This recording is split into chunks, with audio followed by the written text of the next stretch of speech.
Welcome, and this is the AM show. We're going straight into the news review, and my new friend, crossing over from the other side, Elton, is joining us again this morning. Good morning. Good morning, How Elton. I'm very good. I've been following the parliamentary issues. Yeah. So yesterday, Ken Ofori-Atta presented 7 issues. Yeah. But it's interesting to see that the e-levy It's still going on strong. At 1.75%. Yeah. No modification. No modification. Now. Because for him, they are still consulting on the way forward. You know, we were told by Afenyomakin that government has intentions of reducing it to 1.5%. But it doesn't appear to be what is on the ground. So we'll wait and see. But I have a question, though. Okay. I don't know whether you will be in a position to answer. I mean, is it really about time to be president? I mean, you are the president of the republic. The opposition party has its member as, you know, Speaker of Parliament. Number 3, he wants to be number 2. Nobody knows when he will want to move from number 2 to number 1. And then you have a parliament that has your members 137, opposition 137. And then you are even telling your members not to travel. You have to go and beg, you have to go and knock on their door if you want to see whether they are in town. Because you need everybody to be in parliament. To be in parliament to get your stuff. On the budget. So is it really about time to be president? Well, I mean, he's the Forbes African of the Year. Of course. So maybe, you know. But honestly, I think it's good. I think it's a good lesson for him. And also, you know, I think Mahama losing the election was also a good lesson for him. Right. And I think it's a good lesson for everybody, realizing that, you know, the Ghanaian people have power. Yeah. We can change our minds. Of course. We can vote, you know, parliamentarians. But are we getting the best from Parliament, looking at all this, the way they are, you know, attending to business, sometimes resulting in chaos? But Elton, to be fair, I mean, there are some modifications to the budget. Yeah. So one would say if they had the majority, all of this would have just gone through. Exactly. You know, but because the NDC seem to have dug their heels. And so anyway, this morning I'm asking the question, you know, it was a year ago today that we went to the polls. Yes, exactly. So I'm asking the question, you like when you go and marry a wife a year later, would you have made the same choice? Well, maybe I'll tell you after the news before review. So yeah, but yeah, sure. Let's get into the news. All right. So the papers this morning, I'll start with the Ghanaian Times. The front page: 2022 budget undergoes modification. Government to consult on e-levy. Others with minority. Public to accommodate concerns. Public transport operators suspend sit-down strike. Also on the same front page, Dr. Puni Council stopped from asking questions from rejected documents. The middle page has 2022 budget undergoes modification, same as it is on the front page. Commissioner General of GRA attains doctorate degree in business leadership. I hope that reflects in the way they collect taxes. And then the back page, gas supply from Atuabo Gas to delay. The reasons we'll get to know very soon. So this is what we have on the Ghanaian Times. The Daily Statesman, Minister urges political commentators to be decorous. Let's work in unionism on the 2022 budget. Finance Minister. This is wicked propaganda. Therefore, reject claims he is MPP mole in NDC. Now, some have suggested that, I mean, all of a sudden he wants to run for the president on the ticket of the NDC. What changed? And, well, we'll get to know. Middle page, Vivo Energy celebrate 10 years. Back page is a funeral announcement. Of course. So is there any story in the Ghanaian Times that you're interested in? Well, I think that today, if you check all the papers, it's all talking about the finance minister and the 2022 budget. Now, I have the key question on the minds of others. You know, the budget was first rejected, approved, and now we don't even know the state of the budget. Yeah. And with this new modification that the finance minister wants to, you know, incorporate into the new budget. Once the budget has been approved, the document has been approved. You whether come by an addendum to amend what has been approved. We don't know how this is going to be done. But today is Tuesday. Parliament will be seated, and then let's see how this thing will unfold. Yeah. Okay, so I'm going to go into the Daily Graphic. So vaccinate against COVID-19. WHO rep appeals to the public. 6 busted over AK-47 rifle deal. Fight against corruption will succeed. That's Justice Doma Chare. Did I pronounce that right? You got it. Yeah. Yeah. Yeah, Domachari. Domachari, okay. 2022, government makes concessions. No consensus yet on e-levy. That's according to the finance minister. Okay, so let me just run through that with you. The concessions include the exclusion of mineral royalties collateralization in the Ejapa royalties deal, the earmarking of about 10 million Ghana cedis to complete feasibility studies and engineering for coastal communities. And then there was also the Acre Energy deal that was also amended. The e-levy, though, is still on the table. Still at 70. Still at 1.75. So we'll see how that will go. We'll have those conversations later on. Okay. Barrow re-elected. Group sues Nigerian government for shutting phone service. South Africa prepares hospitals as COVID-19 cases surge.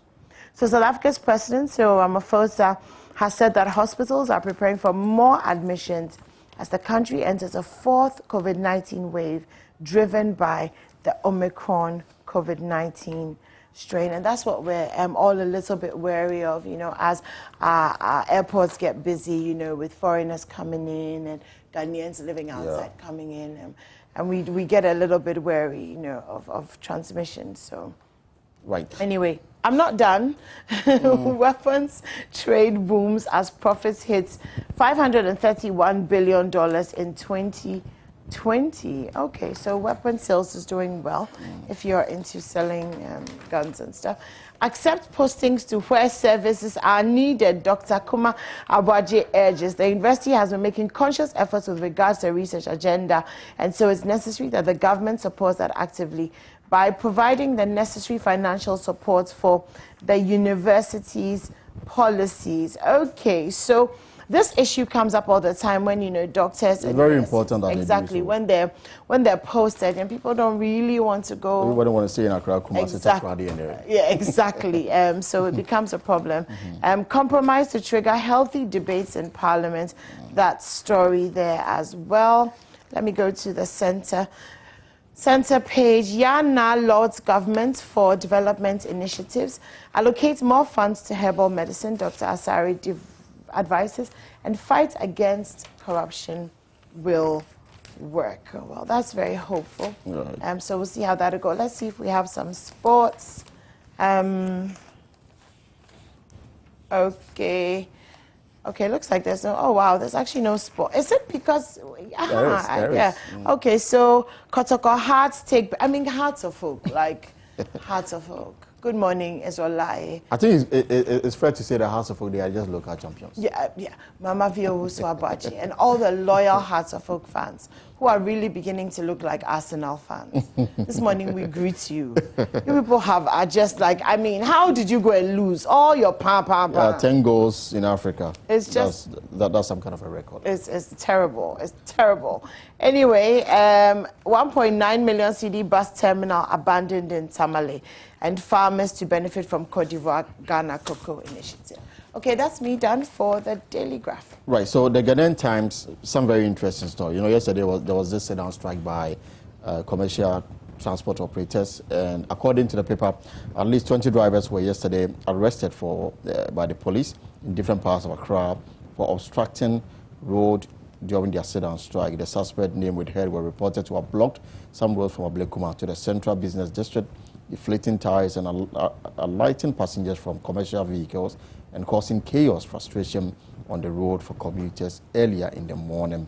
And the paper gathered that 12 of the drivers were arrested, assault to and 18 apprehended at Enya. And this story, which has been running for some time now, 6 persons have been arrested by the police for their alleged involvement in an illegal sale of AK-47 rifle.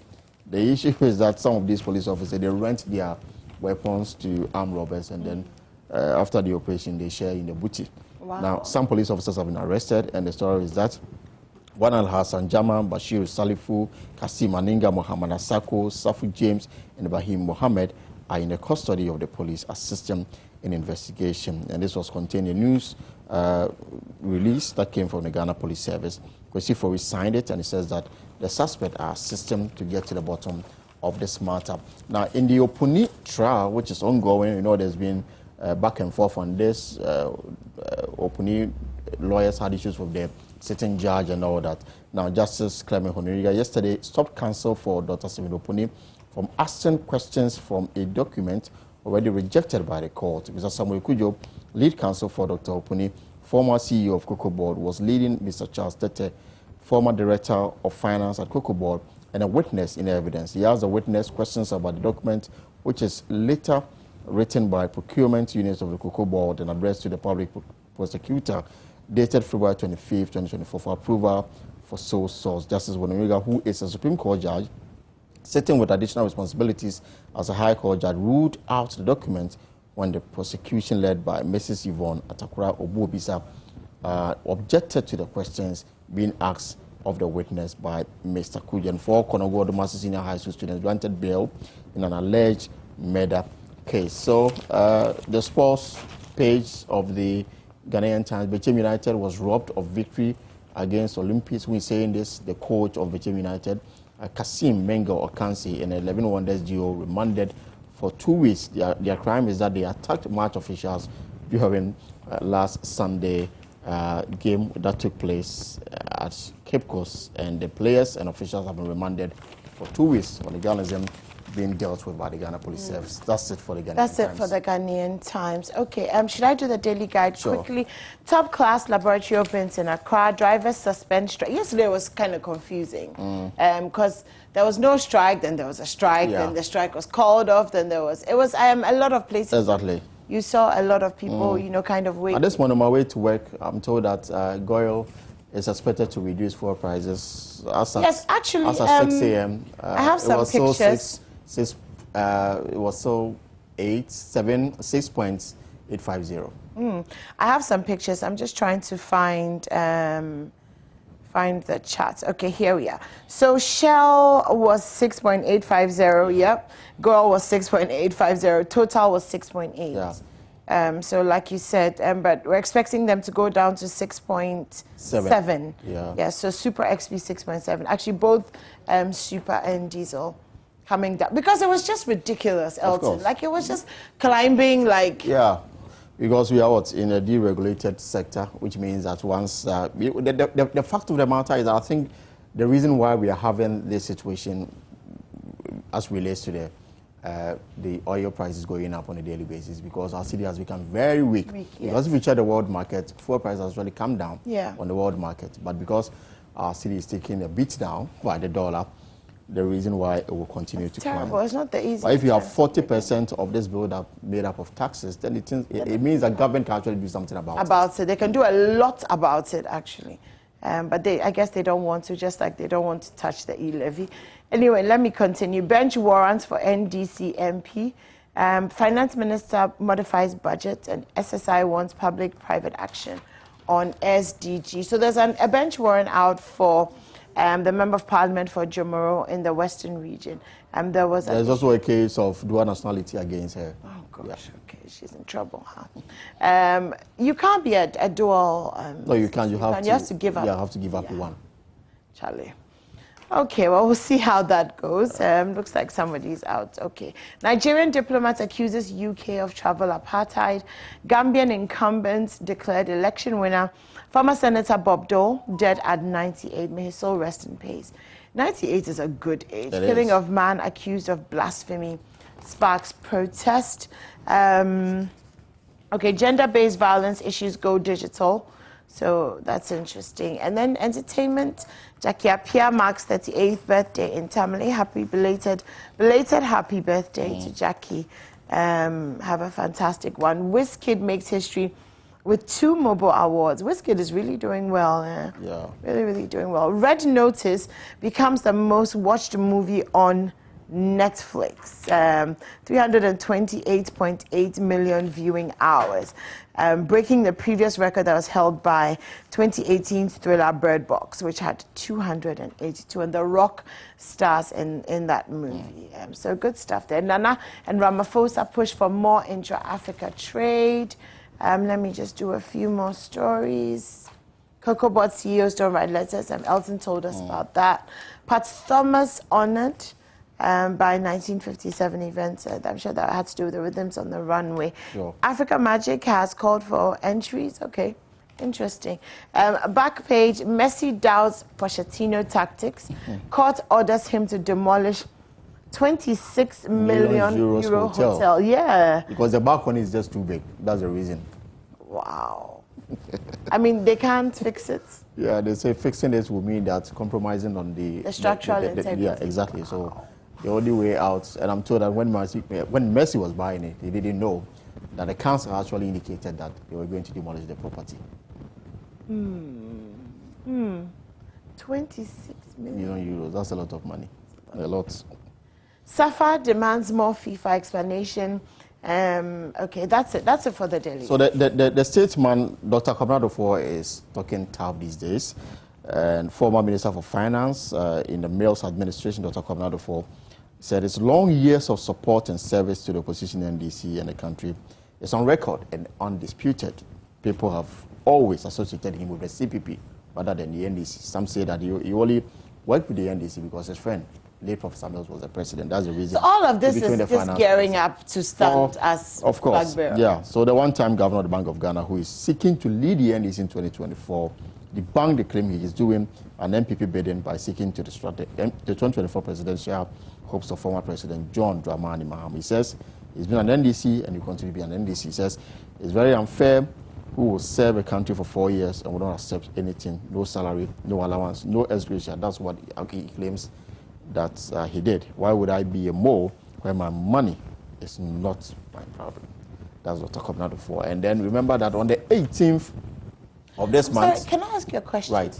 Is it just me who, every time, this Dr. Dufour issue comes up, am I the only one who thinks of Unibank and all the issues, the banking issues? Well, he's more associated with Unibank than any other thing, so it's normal? Of course, it's normal. I mean, I would like to see that issue resolved and, people paying a price and all of that. I don't know. I've always. I think you're right. People have lost their jobs. Yeah. And the state has lost a lot of money. A lot of money. People who supervise the so-called mess are still working around. Yeah. I think it defeats this whole purpose of getting the people to pay for the wrong that they've done.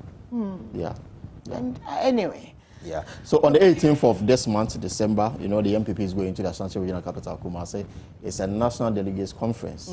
The main aim is to look at the party's constitution and see if they can amend some portions. They should just pick a flag bearer so that we know what they are doing. So the issue on the table is whether the party should have a flag bearer 2 years before the 2024 elections, or go with the status quo which says that you should do so a year before the national elections. Now there are some people in the party. I think that because it's going to be a new person. Exactly. Yeah. They definitely need more than a year. There are some who are of the view that we should have it 2 years. Some say that we should maintain a 1 year. So the party will take that decision in Kumasi. But ahead of that, those who are seeking to lead the party, whether in the executive position or as flag bearer, they've started campaigning. And Amiari Kumfi is campaigning seriously for the chairmanship of the party. Okay.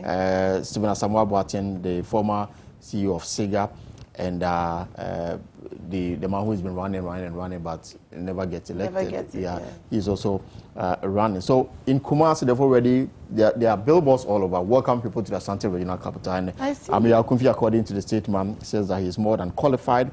He had the support of the grassroots of the party, and he's hoping that he will be elected as chairperson of the MPP in next year's National Delegates Congress. He's currently the board chair of the Tema Harbors. That's the statement. The page 7 talks about Parliament assures of dealing with current and past. That's the first deputy speaker. And he says that those who misbehaved during the motion, whether Parliament should rescind earlier decision to approve the budget, should be fished out and dealt with according to the disciplinary records of the party. The last but one page is sports. Women FA Cup final. Chelsea won against Arsenal. So Arsenal is taking a beating even in the women's category of football. That's the statement for you. Okay, thank you. Let me do the finder. GRA boss attains doctorate degree in business leadership. Well, I guess congratulations and order. Drivers hold country hostage again due to lack of effective public transport.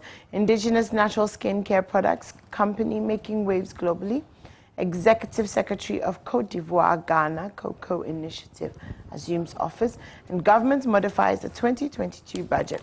Remittances exempted from 1.75 e-levy. We'll have that conversation later on, and with some of our members of Parliament as we discuss the modifications that have been put to Parliament, if it's enough, and how long is the minority going to hold out to have that 1.75% e-levy reduced. So we'll see how that goes. Okay, what you need to know about quorum in Parliament. If you like a bit more education, page 7 of the Finder. Courier services should brand for easy identification. African Leader of the Year Award. NPP congratulates President Akufo-Addo. It's interesting. IGP celebrates Farmers' Day with cocoa farmers, and that indigenous local skincare story also on page 10. Health screening organized for Achimota School community. Lots of football. Kotoko wants referees who officiated King Faisal game punished. Hazakas ladies beat Lady Strikers to clinch Maiden Women's Super Cup title. Real Madrid can compete with Liverpool, Man City, Bayern Munich to win Champions League. That's Carlo Ancelotti saying that there. And don't blame Samuel Boadu for Hearts of Oak's Confed Cup. No, we just blame the whole of Hearts of Oak and their supporters. So that's it for the Finder. All right. So finally, we have the dispatch is still continuing its serialization of the 2020 elections. What went wrong? How the parties can improve in regions that are unknown to them, and they are asking a very important question. It says that some Ghanaians are wondering how the NDC increased its percentage in the 2020 presidential elections to 26% from 23%. You know, the NDC has always said that if they are able to hit 30% in the Central region, they'll win the national election. Yeah. And they've been flip-flopping on this particular percentage. Sometimes it's 20, sometimes it's 21. But in the last election, they were able to move it from 23% to 26% in the Central region. The MPP reduced its national parliamentary strength in the last election from 169 to 137. And if you take the dispatch, it will give you the reason for and against. But Dr. Kwabena again is saying that because he's come from the region, he's from Kumau in the Ashanti region, he can relate well with the region, and for that reason, he's in a better position to increase the votes from 26% in 2022 to 40% in 2024. That is if he's given the nod to lead the NDC in 2024. That, for me, is the task that seems impossible. But let's see how it goes. Back page, how Ghana Gas has been transformed with its CEO, Dr. Asante, making it one of the best in Africa and helping with our energy mix, according to the Daily Dispatch. And again, the force says that money isn't my problem. What I want to do is to help the country. That's the dispatch. Okay. Well, we'll see how that goes. This morning, I'm asking you the question. A year ago today, we went to the polls and you voted. You chose a party out of the many political parties that were available. We had a winner. NPP came into government. But I'm asking you this morning, would you have made the same choice if you voted for, or if you voted against? Whatever party you voted for, would you have made the same choice a year later? Please go to our social media handles, JoyNews, and let's engage there. We'll be opening the phone lines a little later, because I would absolutely love to hear how you feel about the choice that you made a year ago. Also, we'll be talking to some members of Parliament as we continue the discussion on the budget 2022. 7 modifications made. Is that enough for you? But the e-levy is still on the table at 1.75%. Is it, sort of majoring in the minus and leaving the major? We'll see how that goes. We'll find out from the minority if they are willing to concede, or what's the way forward. I think we have until the 17th of December when Parliament will rise. So we'll see how that goes. We'll have that conversation as well. But now we're going to go to myjoyonline.com.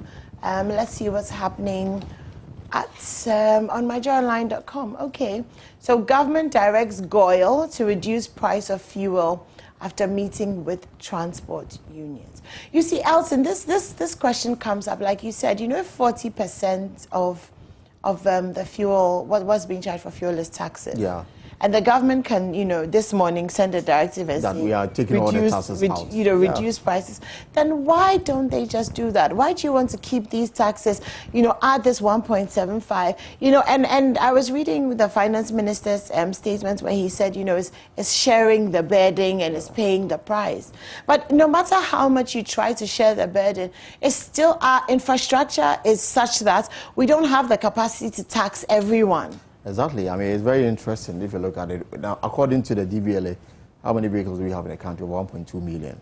So government see this as the easiest way of taxing the people because every vehicle has to run on fuel. So you put all the taxes there. But the question again is, some of these taxes have outlived their usefulness. But they have no business being there in the first place. So why don't you take them out? But because they are getting so much from it, we produce oil, which means that now that oil has moved from $50 at the start of the year to almost $70 per barrel now, we are making a windfall. So government must do something about it. Remove some of the taxes, especially those that have bigger margins on it, the 5%, the 2%, and all that. And they maintain the ones that are very important because for some, if toll recovery levy, for how long have we been paying for this? Yeah. And we are still paying to recover toll, and toll is still sitting idle. And somebody's explanation was that toll has about 800 workers. If we should remove the margin from the fuel bill, how are we going to pay them? I mean, that's ridiculous. That's ridiculous. Yeah. If we are not working, they should go home. Otherwise, we're paying people who are not working. Exactly. I want to be paid for not working. And stay home why and not? But the point remains that it's a lot. It's a lot. It's a lot. The dollar is not doing. The city is not doing well against It's taking the dollar. a beating, and at this time of the year where everybody is going to Dubai or China to bring things to sell for the Xmas, you know that there will be pressure on your city. So even as the world market is coming down, because the city is not doing well, that's how come we are still seeing the price. Meanwhile, we're just recovering from COVID-19. So it's not as if salaries are going up. At all. I don't know about Christmas bonuses. So it's like you're taxing the same amount of money, and it's more. And now you're going to pay more for even the moment that you send to your grandmother or people you'll be sending money this Christmas. You have to either you add the taxes. You have to add. You have to add the taxes. You have to add it. People don't tell you, add the tax. No, add the tax. No, because I mean. So in every aspect of life, you are being taxed. Yeah, you are. Yeah. It's a lot. It's very quite overwhelming, to say the least. How much? But I was wondering. I mean, yesterday presented an opportunity for our state transport companies to have cashed in on the situation. Now we have Metromas, we have the BRT, the bus rapids. When people were struggling to get into commercial vehicles, what were they doing? I didn't see them take advantage of the situation. They were packed. They don't think that they have drivers. To the extent that you have the police service, whose primary role is to protect the citizens, now providing buses to carry people to and from wherever they want. And private citizens giving people so I mean, I think that it brings into focus what we have done in terms of improving on public transport. Because for places like London, where, one of the lucrative jobs one will ever find is being a bus driver. Yeah, a bus driver. Yeah. And yet, we have this opportunity and we are not capitalizing on it. But you know what was interesting, Elton? There wasn't a lot of traffic in town yesterday morning at all. Yeah, because the truck driver decided to play football instead of driving. Which again brings us to the fact that church drivers actually cause a lot of traffic. Exactly. Well. Okay, let's continue with myjoyonline.com. And before we go, we just have a few minutes. So, okay. I've written to the Speaker with modifications to the 2022 budget. That's Ken Oforiatta speaking there. Government commits to review taxes on fuel in the mid-year budget after driver strike. That's according to Abbas Imoro. The entire government will have to shut down if budget is not approved. Oh, that would be interesting to see if government shuts down. Well, government shutdown would be very interesting. What does that mean, government shuts down? Well, government shutdown means from January 1, government will have no public money to spend because no money would have been approved by Parliament for government to spend, which means that government will no longer be able to pay salary of public sector workers. Government will no longer be able to have money to pay for goods and services and all that. That would be total government shutdown. But I don't think shutting down government will shut down the country. Absolutely. I think it would. Even if the budget or appropriation is not approved, government still has a window to say that, okay, I'm coming, there's this, you file a motion to be given the power to spend for the first quarter of the year, first 3 months. But within the first 3 months, have to present a budget to spend for the rest of the year. So you can be given the opportunity to spend for the first 3 months. But that would mean a lot of work preparing budgets here and there, taking your mind away from your core duties. It should be interesting. Anyways, more on Budget 2022, like I said, a little later on in the show. Okay, Finance Minister's tone is reconciliatory. MP for Ketu South on 10 million Ghana cedis for feasibility studies on Belekusu project. I'm seeing a lot of feasibility studies and studies, which is telling me that it's not like it's the project Ankas. No, I mean, you are going to determine whether the project must continue. But I thought the project was ongoing, got truncated. And now we are doing feasibility we have to continue.